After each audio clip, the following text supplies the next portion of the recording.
പഠിച്ചിട്ട് വേണോട്ടോ വരാൻ. അല്ല ഇതെന്താ നിങ്ങൾ എല്ലാരും ഞാൻ എന്തോ വലിയ തെറ്റ് ചെയ്ത പോലെ എന്നെ നോക്കുന്നേ? അമ്മേനല്ല നോക്കണേ. പിന്നെ എന്റെ മുഖത്തോട്ട് നോക്കിട്ട് എന്നെയല്ലെന്നോ നോക്കുന്നേ?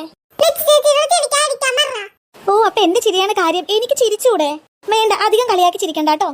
ഞാൻ നല്ല പോലെ ചിരിക്കും. ഞാൻ 10ാം ക്ലാസ്സിലായിരുന്ന സമയത്ത് എനിക്ക് രാവിലെയും വൈകുന്നേരം ഉച്ചക്കൊക്കെ ട്യൂഷനായിരുന്നു. അപ്പൊ നിങ്ങളൊക്കെ എന്നെ എന്തോരം കളിയാക്കിയിട്ടുണ്ട്. ഇപ്പൊ എന്റെ ക്ലാസ് മാത്രം തുറന്നിട്ടില്ല, നിങ്ങളുടെയൊക്കെ തുറന്നില്ലേ? അതിലേറെ സന്തോഷിക്കണ്ട, ചേച്ചിയുടെയും തുറക്കും. ആയിക്കോട്ടെ, ഞാൻ തുറക്കുമ്പോ ഞാൻ പോയിക്കോളാം. അന്നേരം നിങ്ങൾ തിരിച്ചോ, ഇപ്പൊ എനിക്ക് തിരിച്ചൂടെ? ഇത് കണ്ടോ അമ്മേ, ഞങ്ങൾ ട്യൂഷന് പോകില്ല. ചേച്ചി കളിയാക്കുവാണെങ്കിൽ ഞങ്ങൾ പോയില്ല. നിത്യ നീ അകത്തേക്ക് പോയിക്കേ. അമ്മ എന്തിനാ എന്നോട് ദേഷ്യപ്പെടുന്നേ? ഞാൻ ഇവിടെ നിന്നോളാം. അല്ലേ ഇവര് പഠിക്കാൻ പോയി വന്നതല്ലേ, ഇനി പിള്ളേര് ബാഗും കൊണ്ട് എങ്ങോട്ടാ? അവര് ട്യൂഷന് പോകുക അമ്മേ. എന്റെ ദൈവമേ, രാവിലെ 8:30 വണ്ടി വന്ന പിള്ളേരാണ്, വൈകുന്നേരം വന്നത് 4 മണിക്ക്. കുറച്ച് ചായ അങ്ങോട്ട് കുടിച്ച് അവർ ഇരുന്ന് കളിക്കട്ടേന്നേ. 5 മണിയായപ്പോഴേക്കും ട്യൂഷൻ. ഇത് പിള്ളേരാണ് കേട്ടോ ഗീതേ. അമ്മ എന്തറിഞ്ഞിട്ടാ, പണ്ടത്തെ പോലെ ഇവർക്ക് ഒത്തിരി പഠിക്കാനുണ്ട്. അതുപോലെ ഇവർ ആദ്യമായിട്ടൊന്നുമല്ല ട്യൂഷന് പോണേ. കഴിഞ്ഞ കൊല്ലം ഞാൻ വിട്ടിട്ടുണ്ടായിരുന്നു. ചുമ്മാതൊന്നുമല്ലല്ലോ, നല്ല പണം കൊടുക്കണ്ടേ? ഇത്രയും ഫീസ് കൊടുത്ത് പിള്ളേരെ പഠിപ്പിച്ചിട്ട് പിന്നെ ട്യൂഷൻ ക്ലാസ്സിന് പണം കൊടുക്കണോ? പിന്നെ വേണ്ടേ, വെറുതെ ആരെങ്കിലും ട്യൂഷൻ എടുക്കോ? എന്റെ മോന്റെ പണം കളയാൻ.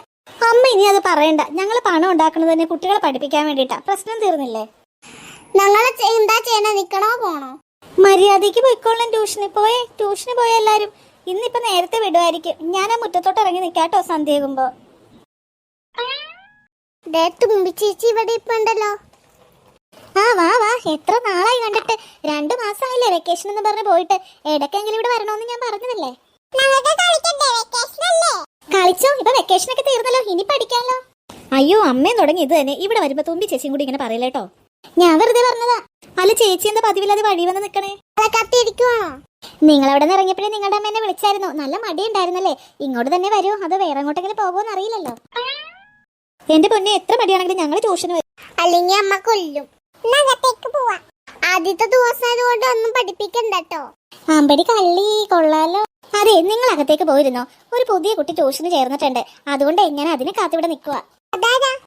അപ്പുറത്തെ ലൈനിലെ കുട്ടി ആദ്യമായിട്ട് വരുമല്ലേ, അപ്പൊ അതിന് വീട് മാറിപ്പോണ്ടല്ലാന്ന് ഞാൻ ഇറങ്ങി നിൽക്കുക. LKG-ലാണോ? അയ്യോ അല്ല, അവരിപ്പോ വരും. 2 പേരുണ്ട്. വരുമ്പോ കാണാലോ. ആ വന്നല്ലോ.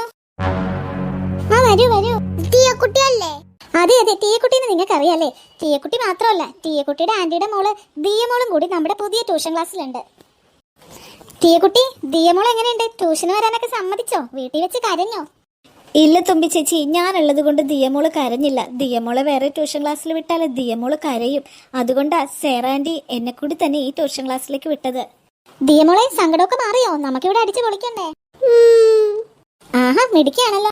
പിന്നെ തുമ്പി ചേച്ചി, ഒരു പ്രത്യേക കാര്യം പറയാനായിട്ട് മമ്മി പ്രത്യേകം പറഞ്ഞായിരുന്നു. മമ്മി വിളിക്കുകയും കൂടി ചെയ്യും. ആണോ? അതെന്താ തീയക്കുട്ടി?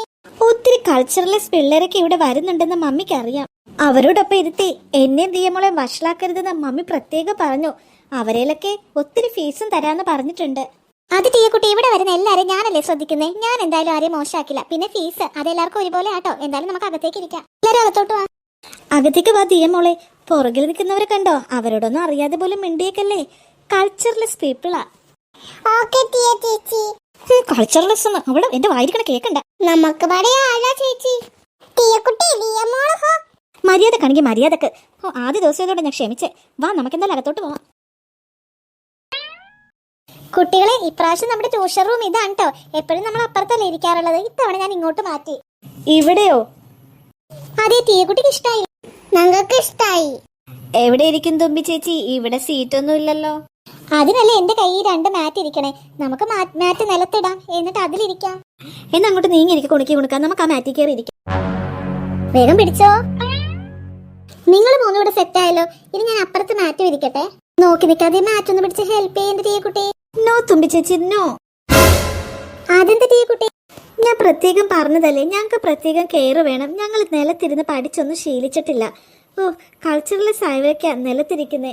എന്റെ പൊന്നു തീയക്കുട്ടി, നിന്നോട് ആരാ ഇതൊക്കെ പറഞ്ഞേ? നീ അറിഞ്ഞു വെച്ചേക്കുന്നതൊക്കെ തെറ്റാട്ടോ. നിലത്തിരുന്ന് പഠിക്കാം, ഭക്ഷണം കഴിക്കാം, അതിനൊന്നും ഒരു കുഴപ്പമില്ല. നല്ല വൃത്തിയുള്ള മാറ്റായത്. ബെസ്റ്റ്. ഇനി പറഞ്ഞിട്ട് കാര്യമില്ല. ഞാൻ ആരെയും നിർബന്ധിക്കില്ല. നിങ്ങൾക്ക് നിലത്തിരിക്കാൻ വയ്യെങ്കിൽ കുഴപ്പമില്ല, ഞാൻ ചെയർ എടുത്തോണ്ട് വരാം. ഞങ്ങൾക്ക് ഇത് മതിട്ടോ. നല്ല രസം ചെയ്തിരിക്കാൻ. ഞങ്ങൾക്ക് ചെയറൊന്നും വേണ്ട ചേച്ചി, ഞങ്ങൾ ഇതിലിരുന്നോളാം. ബുക്ക് എടുത്ത് എഴുതാൻ നല്ല സുഖം. അത് പറ്റത്തില്ലല്ലോ നീതുമോളെ. ഒരു ട്യൂഷൻ ക്ലാസ്സിൽ എല്ലാവരും ഒരുപോലെയല്ലേ? കുറെ പേര് സീറ്റ് ഇരുത്തിയിട്ട് കുറെ പേര് നിലത്തിരുത്തുന്നത് ശരിയാണ്. ഒരുപോലെ അല്ല. അവര് വേണമെങ്കിൽ നിലത്തിരുന്നോട്ടെ, അവര് വീട്ടിലും അങ്ങനെ ആയിരിക്കും. ഞങ്ങൾ അങ്ങനെയല്ല. അതുകൊണ്ടേ ടീച്ചർ വേഗം ഒരു സീറ്റ് എടുത്തോണ്ട് വാ. അങ്ങനെ നിങ്ങൾക്ക് മാത്രമായിട്ട് സീറ്റൊന്നും എടുക്കുന്നില്ല. ഞാൻ പോയി 2 പേർക്ക് സീറ്റ് എടുത്തിട്ട് വരാം. എല്ലാരും മാറ്റൊക്കെ സൈഡിൽ ഇട്ടോട്ടോ. ഇപ്പൊ എല്ലാരും ഹാപ്പി ആയില്ലേ? ഇനി വേഗം ബുക്കൊക്കെ എടുത്തോട്ടോ. ഞാൻ ഇപ്പൊ വരാം. ഒരു വടിയില്ലാതെ ട്യൂഷൻ എടുത്താൽ ശരിയാവില്ല. തുമ്പി ചേച്ചി, ദിയ മോളെ എന്റെ അടുത്ത് ഇരുത്തിക്കൂടെ? അതെങ്ങനെയാ തീയ കുട്ടി? അവര് 3 പേര് UKG-ലല്ലേ? അവർ ഒരുമിച്ച് ഇരുത്തിയാലല്ലേ എനിക്ക് ഒരുമിച്ച് പഠിപ്പിക്കാൻ പറ്റൂ. നിങ്ങൾ വലിയ ക്ലാസ്സിലെ കുട്ടികളല്ലേ? ശരി, നിങ്ങൾ ബുക്ക് എടുക്കോ എല്ലാരും. ഞാനേ വടി എടുത്തിട്ട് ഇപ്പൊ വരാം. ദിയമോളി, ഇത് മമ്മി നിനക്ക് തരാൻ പ്രത്യേകം തന്നുവിട്ട ബോക്സാ. ട്യൂഷന് വരുമ്പോ മാത്രം കൊണ്ടുവന്നാ മതി കേട്ടോ. ഓ, ഇവളിരുന്ന് പഠിക്കാൻ തുടങ്ങിയോ? പഠിപ്പിസ്റ്റ്. ക്ലാസ്സിൽ ഫസ്റ്റ് ആവാനാ ഭാവമെന്ന് തോന്നുന്നു. എന്താ നോക്കുന്നേ? ഞാൻ നോക്കിയില്ലയോ. എടാ, നീ ഇത് പൊട്ടിച്ചോ? എന്താ ദിയമോളി, എന്താ സംഭവിച്ചേ? ചേച്ചി ബോക്സ് നശിപ്പിച്ചു. ഓ മൈ ഗോഡ്, ഈ ബോക്സിന് എത്ര റേറ്റ് എന്നറിയോ? ലണ്ടനിൽ നിന്ന് എന്റെ മെർനാൻറ്റി കൊണ്ടുവന്നതാ. ഇത് ആരാ നശിപ്പിച്ചേ? ഞാനല്ലേ. കൊടുക്കണോ പറയണോടി? എടീലോ എന്ത് പറയണം? നിന്റെ കൈ വീണത് ഞാൻ കണ്ടല്ലോ. അത് തന്നെ ഞാനല്ല പഠിച്ചേ. അവരുടെ കയ്യിലെ ബോക്സ് നശിപ്പിച്ചിട്ട് എന്താ നിങ്ങൾ ഈ കാണിക്കുന്നേ? ദിയ കുട്ടി, നീ എന്റെ അനിയത്തിന് അനാവശ്യം പറഞ്ഞിട്ടുണ്ട് അറിയാം. നീ ഒന്ന് അടങ്ങ്. ഞാൻ ചോദിക്കട്ടെ എന്താ സംഭവിച്ചെന്ന്. എന്താ കുണിക്കുമ്പോളെ ഉണ്ടായേ? ഇത് ദിയയുടെ കയ്യിൽ ബോക്സ് പൊട്ടി. എന്നിട്ട് കൊടുക്കണോ അത് പറയോ?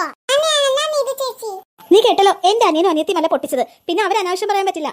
ഓ പിന്നെ, ഒരു അനിയനും അനിയത്തിയും എനിക്കറിയാം അവരുടെ സ്വഭാവം. അവർ തന്നെയായിരിക്കും പൊട്ടിച്ചത്. ആ ബോക്സ് കണ്ടപ്പോ അവർക്ക് അസൂയ തോന്നിക്കാണോ? ഞങ്ങൾക്ക് നല്ല ബോക്സ് ഉണ്ട്. അച്ഛൻ മേടിച്ചു തന്നിട്ടുണ്ട്. നിങ്ങളുടെ പൊട്ട ബോക്സ് ഞങ്ങൾക്കൊന്നും വേണ്ട. കണ്ടില്ലേ അഹങ്കാരം? അച്ഛൻ മേടിച്ചു തന്നെങ്കിൽ അത് വല്ല ലോക്കല് സാധനം ഒരിക്കും. ഇത് ലണ്ടനിൽ നിന്റെ മെർനാൻറ്റി കൊണ്ടുവന്നതാ. അവര് പൊട്ടിച്ചിട്ടില്ല എന്ന് പറഞ്ഞാൽ പൊട്ടിച്ചിട്ടില്ല. അവര് എനിക്ക് വിശ്വാസം. മൈ ഗോഡ്, മൈ ദിയക്കുട്ടി ഈസ് ക്രൈയിങ്. ദൈവമേ, അവളുടെ മമ്മ എന്നെ ഏൽപ്പിച്ചതാണ് നോക്കാനായിട്ട്. എന്നിട്ട് ഫസ്റ്റ് ദിവസം തന്നെ നിങ്ങൾ കാരണം അവളെ കരയിപ്പിച്ചല്ലേ? തീയക്കുട്ടി പറഞ്ഞത് കേട്ടല്ലോ. എന്റെ കുട്ടികളല്ല നിലത്തിട്ടത്. പിന്നെ എന്തിനാ നീ അവരുടെ അടുത്തോട്ട് ചെല്ലുന്നേ? എന്താ ഇവിടെ? ഇത് കണ്ടില്ലേ തുമ്പി ചേച്ചി, ലണ്ടനിൽ നിന്ന് കൊണ്ടുവന്ന പുതിയ ബോക്സാ. അത് നീ കുണുക്കനും പൊട്ടിച്ചു. അവർക്ക് അസൂയ. കണ്ടോ അവളുടെ അലർച്ച? ശരി, നിങ്ങൾ നടക്കും, ഞാൻ പറയട്ടെ. തുമ്പി ചേച്ചി, ഇത് ഇത്തിരി കൂടുതലാണ് കേട്ടോ. കുറെ നേരം ഇവർ രണ്ടുപേരും കൂടി എന്റെ അനിയത്തിനെ വഴക്ക് പറയുന്നു. ആരും വഴക്ക് പറയണ്ട. നിങ്ങളുടെ പ്രശ്നം സോൾവ് ചെയ്യാനല്ലേ ട്യൂഷൻ ടീച്ചറായിട്ട് ഞാനുള്ളത്. എങ്ങനെ സോൾവ് ചെയ്യുന്ന പറയണേ? കണ്ടില്ലേ ബോക്സിന്റെ കോലം? ചിന്നി ചിതറി കിടക്കുക. ഇതിനി വാങ്ങാൻ ലണ്ടനിലേക്ക് പോകുമോ? ലണ്ടനിലേക്കൊന്നും ഞാൻ പോകുന്നില്ല. ഈ ബോക്സ് പൊട്ടിച്ചത് കുണിക്കാണെന്നല്ലേ നിങ്ങൾ പറയുന്നതല്ല. അതെ, എന്നെ നിർത്തിക്കോ ടീയക്കുട്ടി. നിനക്ക് തെറ്റ് പറ്റിയതാ. എനിക്ക് തെറ്റ് പറ്റിയെന്നോ? അതെ, ഞാൻ ഇവിടെ നിന്ന് എന്തിനാ പോയത്? വടി എടുക്കാനല്ലേ. വടി എടുത്തോണ്ട് ഞാൻ ദൂരെ നിന്ന് വരുമ്പോഴേ ഞാൻ കണ്ടോണ്ട് വന്നതാ. ഈ ബോക്സ് നിലത്ത് വീണതേ ഈ ദിയമോളുടെ കയ്യിൽ നിന്നാ, അല്ലാണ്ട് കുണുക്കന്റെ കയ്യിൽ നിന്നല്ല. ഞാൻ കണ്ടതാ. എന്റെ അമ്മയും കണ്ടു. അത് കണ്ടപ്പോ അമ്മ പറയുകയും ചെയ്തു അവര് വഴക്കിടുന്നീ ചെല്ലെന്ന്. ഞാൻ നടന്നു വന്നപ്പോഴേക്കും നിങ്ങൾ ഇവിടെ വഴക്കിട്ട് കഴിഞ്ഞു. വെറുതെ ഇവരെ സംരക്ഷിക്കാൻ നുണ പറയണ്ട. ഇത് ഞാൻ വിശ്വസിക്കത്തില്ല. ഞാൻ എന്തിനാ തീയക്കുട്ടി നുണ പറയണ്ടേ? അപ്പൊ എന്റെ അമ്മയും നുണ പറയുകയാണോ? ഞങ്ങൾ രണ്ട് കണ്ടോണ്ട് അവിടെ നിൽക്കുക. ഈ കുട്ടിയുടെ കയ്യിൽ നിന്ന് ബോക്സ് വീഴുന്നത്. ഞാൻ വേണമെങ്കിൽ എന്റെ അമ്മേനെ വിളിക്കാം. പിന്നെ അമ്മേനെ വന്ന് വിളിച്ച് കഴിഞ്ഞിട്ട് നീ ഇത് തന്നെ പറയുവാണെങ്കിൽ പിന്നെ ഞാൻ നിന്റെ മമ്മീനെ വിളിച്ച് പറയാം. അത് വേണ്ട, മമ്മീനെ അറിയിക്കണ്ട. എന്താ മമ്മീനെ അറിയിച്ച? വില കൂടിയ ബോക്സ് നിലത്തിട്ട് നശിപ്പിച്ചതിന് മമ്മി എന്നെ കൊല്ലും. ഇത് ലണ്ടനിലാ. അപ്പൊ നീ ഈ കുട്ടികളെ വഴക്ക് പറഞ്ഞത്? അത് ഞാൻ തീയക്കുട്ടി ഇങ്ങോട്ട് നോക്കിയേ. ഒരുപാട് തവണ നീ എന്റെ അനിയത്തിനെ വിഷമിപ്പിക്കുന്നു. ഇത് നിന്റെ ലാസ്റ്റാ. ഇനി നീ എങ്ങാനും ഇങ്ങനെ ചെയ്താലുണ്ടോ വിവരം അറിയും. നീതുമോളെ, നീ ആര് ഗുണ്ടയോ? തുമ്പിച്ചേച്ചി, ഞാൻ മതി. പ്രശ്നമൊക്കെ ഞാൻ പറഞ്ഞ് സോൾവ് ആക്കിയിട്ടുണ്ട്. ആ പൊട്ടിയ ബോക്സ് ഒട്ടിക്കോ പിടിക്കോ എന്താന്ന് വെച്ചാൽ ചെയ്തോ. തൽക്കാലം അതെടുത്ത് ബാഗിലിട്. എന്നിട്ട് എല്ലാരും ബുക്ക് എടുത്തേ. പഠിത്തം തുടങ്ങാൻ പോവാ.